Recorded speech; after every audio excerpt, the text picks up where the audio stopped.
Friends, hello and welcome to our midweek message this week. I'm Chris, the team rector. I hope you've had a chance to have a holiday over the summer, and I wonder too if you've discovered any good holiday reading.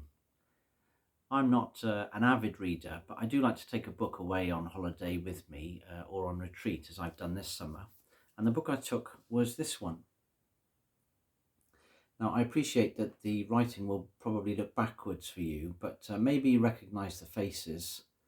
The book's called The Book of Joy, and it records a conversation, really, over a period of a week between Archbishop Desmond Tutu and the Dalai Lama. And it's been a wonderful book to read. I was attracted to it on two counts, really.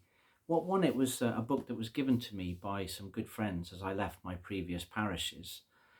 And I thought it was about time I got round to reading it.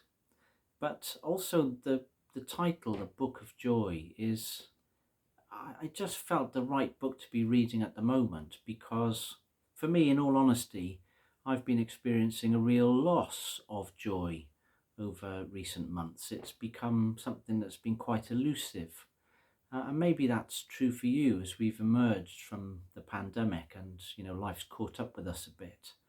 I just noticed how my own joy seemed to have eroded away somewhat. So I was just attracted by the title and wanted to get some of that joy back. It certainly brought a smile to my face. If I was to share with you everything that was good about this book in this message, it would be a very long one. So in the interest of brevity, I just wanted to share with you just a couple of thoughts that really struck me as I read it and that I'll share with you today. The first is the notion that, if we're seeking joy for ourselves, it will be elusive. That joy is actually the gift that comes back to us when we consider the joy and the welfare of others. Archbishop Desmond Tutu puts it much better than I can. This is what he writes. He said, if we think we want to get joy for ourselves, we realise that it's very short-sighted and short-lived. Joy is the reward, really, of seeking to give joy to others. When you show compassion, when you show caring, when you show love to others, do things for others, in a wonderful way, you have a deep joy that you can get in no other way. You can't buy it with money. You can be the richest person on earth, but if you care only about yourself, I can bet my bottom dollar you will not be happy and joyful.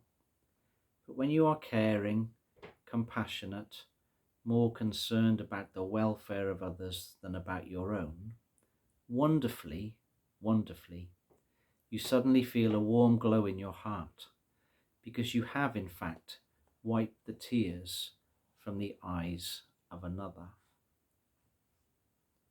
So that was a really good reminder for me that because we're connected as human beings, that seeking our own joy will continue to be elusive. It's as we seek the joy and well-being of others that we mysteriously find our own. That was the first thing. And the second thing was learning through this book that there are three words in the English language that all have their root in the same Latin word. And the three words I'm referring to are the words humanity, humility, and humour. Humanity, humility, and humour. And they all take their root from the Latin word humus, or humus, which literally means earth. And it's just wonderful seeing the interweaving of those three words through what both the Archbishop and in particular through what the Dalai Lama said. Because the Dalai Lama is always talking about our common humanity. And he says, when he gets nervous about, speaking in big meetings in front of lots of people, he just likes to remember that actually we're all the same. We're born the same, we live with the same desires and hopes, and we die the same. And of course there are differences between us in terms of our colour and our gender and our religions. But those are secondary differences. And at the primary level, we're all humans. We're all the same. And that helps to keep him humble and also enables him to laugh at himself.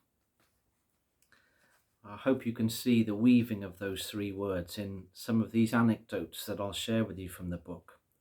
And the Dalai Lama says that in 1954, just after he reached Beijing on an official visit, he says the Indian ambassador came to see me, and some Chinese officials were also there. The Chinese communist officials again were like statues, like this, very serious and reserved. And then somehow a bowl of fruit on the table toppled over. I don't know what happened. So then those stern-looking Chinese officials got down on their knees to chase and pick up the fruit. You see, he says, when things go smoothly, then we can pretend we are something very special. But something happens, something unexpected, then we are forced to act like normal human beings. So, he says, when I'm at a very holy or formal meeting, I truly am thinking that I wish something would go wrong.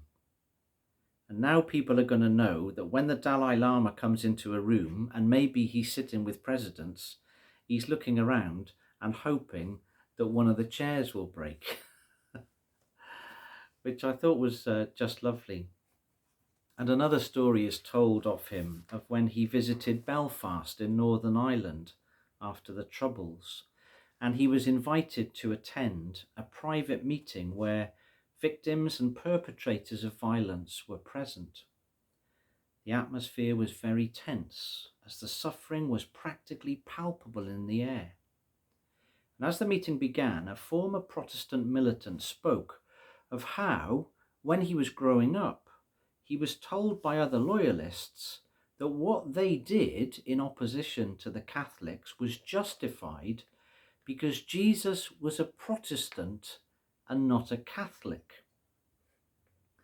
Knowing that Jesus was, of course, a Jew, the Dalai Lama laughed so hard that he completely changed the atmosphere. Able to laugh at the absurdity of our prejudices and our hatreds, everyone was able to communicate more honestly and compassionately with each other. So I found that wonderful aspect of this book of how our humanity, our humility, and our ability to laugh at ourselves is so important in the rediscovery of a joy that in these last 18 months has felt so elusive to so many of us. So I pray that you would rediscover your joy if you've lost it, and at least have a smile at what you've heard today. May God bless you.